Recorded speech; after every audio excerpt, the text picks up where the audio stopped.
தேவனுக்கே மகிமை உண்டாவதாக. சிந்தனைக்காக தெரிந்து கொள்ளப்பட்ட இன்றைய தலைப்பு தேவனுடைய அனுகிரகம். ஒரு முறை எனக்கு நெருங்கிய நண்பர் ஒருத்தர் ஒரு கேள்வியை கேட்டாரு. அது என்னன்னா, நான் சர்ச்சுக்கு போகும்போது பைக்ல போவேன். ரொம்ப வசதியா இருக்கிறவங்க கார்ல வருவாங்க. ஆனா ரொம்ப பக்தியா ஆண்டவரே நம்பி இருப்பாங்க. ஆனாலும் பினான்சியலா கஷ்டப்பட்டுட்டு நடந்து தான் சர்ச்சுக்கு வருவாங்க. ஏன் இப்படி? கர்த்தர் பார்ஷியாலிட்டி பார்க்கலனா எல்லாருமே நடந்து போகணும், இல்லைன்னா எல்லாருமே கார்ல போகிற அளவுக்கு பினான்சியலா கர்த்தர் ஆசீர்வதிக்கலாமே அப்படின்னு கேட்டாங்க.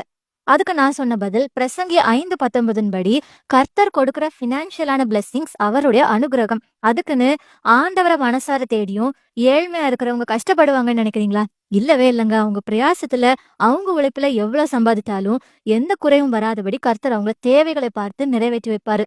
அதுக்குன்னு செல்வ செழிப்பா இருக்கிறவங்க பாவமே பண்ணாத உத்தமர்களும் இல்ல. அதே மாதிரி யாருடைய பினான்சியல் ஸ்டேட்டஸும் இங்க நிரந்தரமே இல்லைங்க. கோடிக்கணக்குல காசு வச்சுட்டு ஒரே ராத்திரியில நடுத்தெருவுல வந்தவங்களும் இருக்கிறாங்க. ஒண்ணுமே இல்லாம கோடியில பெருகுனவங்களும் இருக்கிறாங்க. சோ கொஞ்சமா இருக்கிறவங்களுக்கு குறைவானதும் இல்ல, அதிகமா இருக்கிறவங்களுக்கு மீதியானதும் இல்லாதது போல எல்லாத்துலயும் நாம கை வைக்கிற எல்லாத்துலயுமே கர்த்தர் சார்ந்து இருக்கும்போது ஏத்த காலத்துல கர்த்தருடைய அனுகிரகம் நமக்கு கிடைக்கும். கர்த்தரும் அனுகிரகம் செய்வார். ஆமேன்.